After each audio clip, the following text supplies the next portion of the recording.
Hi, I'm KB with Nerdophiles. How are each of you? Wow, Great. How are amazing. you? Oh my gosh, love these outfits so much. Ah, thank Thank you. you. And I absolutely adored this film.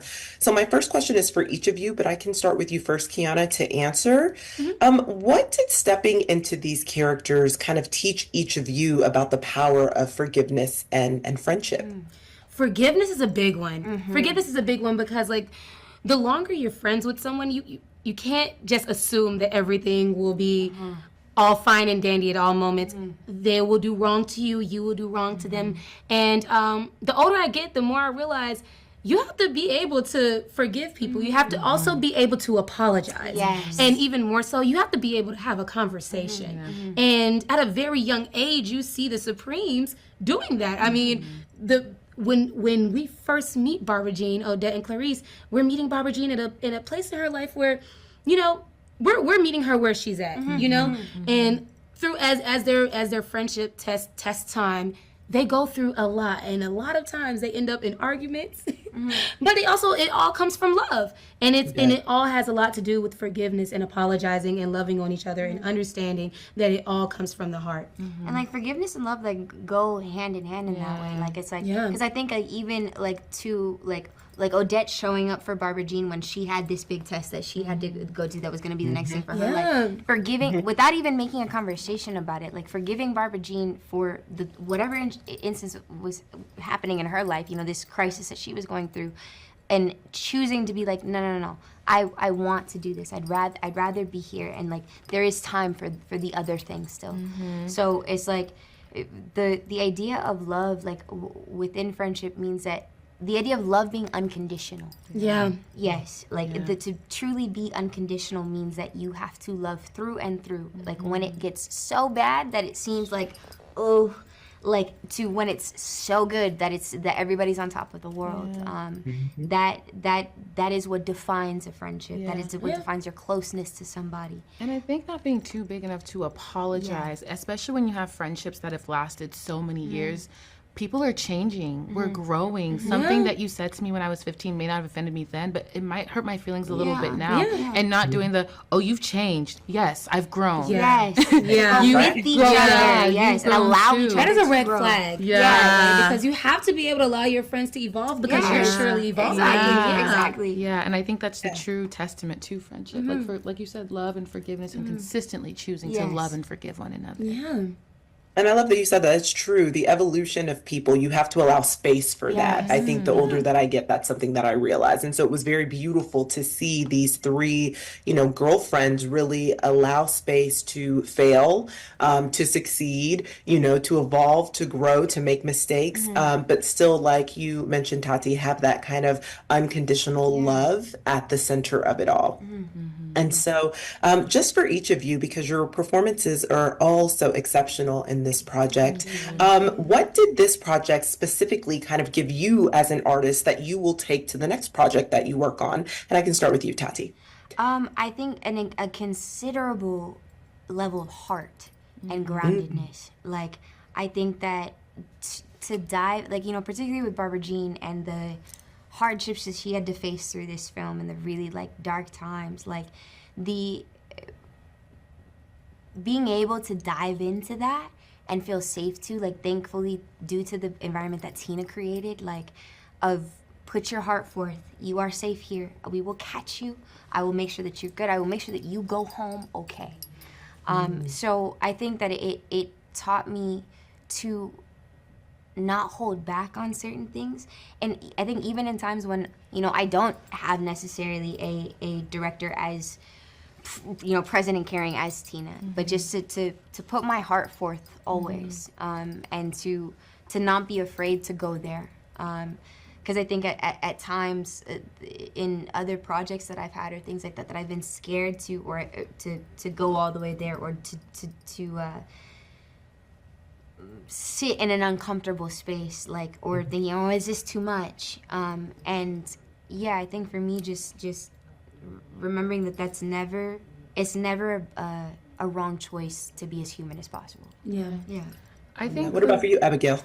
I think Clarice taught me how to stand up for the decisions that I desire and that I want, even though it might not be conventional or it might not be the thing that I should do, but it's like what I want in that moment, and allowing the result to play out as it should, and then knowing that it will pivot, but when you can always pivot back. You can always go back. There's not this deadline for when to make the right decision. If you don't ever make a mistake and learn, if you don't ever make a mistake, you won't learn. Yeah. And so I think that's what Clarice taught me. But I think being on the set as an artist, I walked away knowing I can trust myself.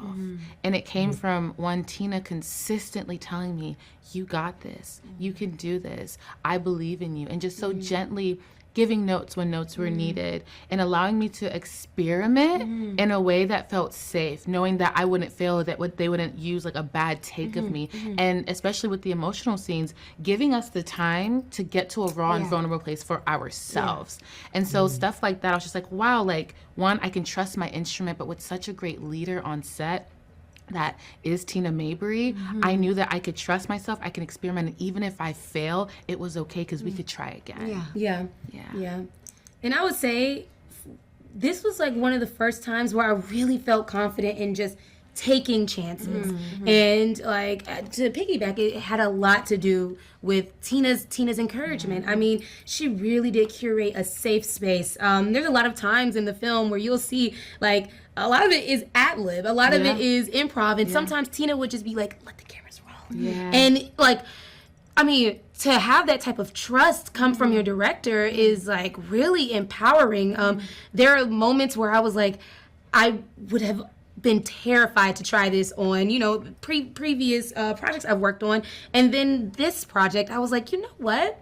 Tina's really allowing me to like tap into my artistry, into my creativity. Like, let me give it a go. And I was able to give it a go with confidence. And it's like, whoa, it almost feels like jumping into the deep end for the first time. And you're like, oh, that was so exhilarating, because it's like now you really get to dive into these characters. Like, you really get to tell the story with like so much verve. And it's so satisfying, because it's like, I feel like for so long I've just always, I always dive in, but it's like, you just don't want to go too far. You know, you just want to do the job that you're there to do and make sure that you help make the movie or the show the way the director wants it to be. But gosh, I felt free, and now I feel like, you know, for projects to come, I will always have that sense of creativity and artistry and freedom and just agency over my machine. And Tina really allowed that to sprout out of me. And I can add, the very first day of filming, I was so nervous. But then when Tina called action and you just started ad-libbing, you're like, yeah, like, don't look at me. And I was just like, oh, it was literally just energy back and forth where I was like in and out. It just, you accepting her permission to be free simultaneously then allowed me to also be free. And so then I think it just like really created something so authentic and beautiful. Yes. Oh, I love that. Just the freedom and the safety that Black women provide is always so unmatched, you know? So thanks to each of you for taking time to chat with us. We really appreciate it. I truly cannot wait for audiences to see this film. I enjoyed every minute. I laughed, I cried, I had such an amazing time. So just thank you so much. Thank you so much. You have a great day. All right, you do the same. Bye. Bye. Hi, so I am KB with Nerdophiles. How are all of you? Good. How you doing? Very good. Thank I'm you. doing well. What a beautiful film. I absolutely adored it. So my question is for each of you, but I'll start with you, Anjanu, to answer first. You know, kind of what did working on this film and stepping into these characters, what did it teach you about the power of love and friendship and forgiveness? What did it teach me? I think it gave me an opportunity. I don't know if it necessarily taught me something, but it gave me an opportunity to self-examine, which I think is important. And you know, I'm playing Odette like, ooh, Odette, she just don't take no time for herself. She just worried about everybody else. And now that we're having these conversations about it, I'm like, oh, that I might need to look at that in my own life and how I move around in the world. So now that we're a bit away from it, it's given me an opportunity to do a little self-examination. Yeah. I love that. Yeah. And what about for you, Sana? What did I learn? Yeah, what did it teach you about the power of forgiveness and friendship? I mean, it really just kind of deepened my appreciation. Definitely, I was just saying that I've had these kind of friends. I have some Supremes in my life, and you kind of, because they're always there, you kind of, you can take them for granted, or you're just like, oh yeah, that's my bestie, but going through this process and really thinking about this story and the arc of these beautiful characters, it made me appreciate my Supremes in my real life, and to really take the time to let them know how much I value them and appreciate them. And our lives are in this technological world. It's getting so busy and so removed, and to really take the time to see each other in person, and you know what I mean, like that's like a thing of the past, right? And so definitely just appreciating more. Yeah. I love that. And next up, Russell, what about for you? It's just, you just realize how important it is to have people that you can count on as friends and you can call real friends. When I was in my 20s, I'll never forget, my uncle used to always tell me, he said, once you get past around 40, 45, he said, you'll be lucky if you have 5 friends in your life. Yes. So I thought he was ridiculous. I thought he was crazy when he said that. In your 20s, you got a ton of friends you call, and he is right. If you have 5 people that you can consider good friends, you're lucky. You're very lucky, and it's a rarity. And so it just helped me to try to deepen, my relationships, my friendships, and hold on. Yeah. I love that. And last but certainly not least, Makai. Thank you. This helped me analyze certain things, and I just want to tack on to what Russell said. In my 20s, and even being young in this business, I tried to bring up so many people and, help them out and say, look, man, look at what I'm doing, and be as excited and as invigorated as I am. Let me show you this. Let me take you here. And I considered them friends, and as you start to get older and you find that people aren't in the same mindset that you're in, not saying that my mindset was the ultimate mindset, it was just my mindset. It was the mindset that I was going after, the things that I was going after. So I'm not faulting anybody, but some people start to fall to the side. And you start to realize that they were just a conduit to take you somewhere else. And as I get older now, yes, there's only a few people that I truly can call on, that I would even confide in with my worst problems. There's only a few people, probably on one hand, and so it helps you appreciate true friendship in that fashion when I think about this film. I love that. So obviously each of you have been, the incredible actors that you are in some really powerful projects just over the years. So how does this particular project really fit into the legacy of art that you want to leave behind? And I'll start with you, Sana. Oh, wow. Legacy of art. It's funny because when I was a young baby in this business, I always said, I want my career to be a beautiful mosaic. I literally used to say that. And I haven't said that in years, but that's what when I set my intention, I would love for my career to just be a beautiful mosaic. No one thing, but many different things. And so thank you for reminding me of that. And this is just going to be a little pretty piece in the mosaic. Right. What about for you, Anjanou? How does this body of work kind of tie into the legacy that you want to leave of your, illustrious career? Oh, illustrious. I just hope I hope people see it, and that first. That right there, right? In the age of streaming, you're like, wait. You know what I mean? I can leave it at that, right? I can leave it at that. Yes. So first, I will hope people will see it. And then beyond that, I hope they see it and see something that they are comforted, that they are moved, and it generates something after it generates something good after they see it. I want that for everything that I do. Yeah. I love that. Makai, what about for you? Well, it's funny because, every time we finish a film or something like that, I know for me, it's like, wow, another notch in the belt. Okay, another thing that I've accomplished. And Russell and I were having dinner. Actually, he joined me and my wife, and we had dinner last night. And we were talking about how it's not about particularly one project, but a body of work.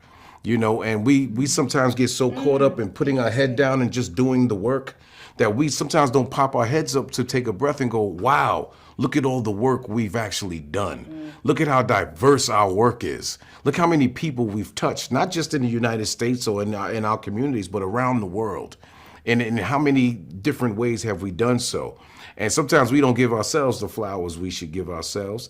Just to be here and be a part of that 1% that Sanaa, you weren't here, but Sanaa was talking about earlier, that makes their living from this business and from acting alone. That's a feat amongst itself. And so I'm very appreciative of that. And that's what I always keep in my mind. Sometimes take a breather, look up.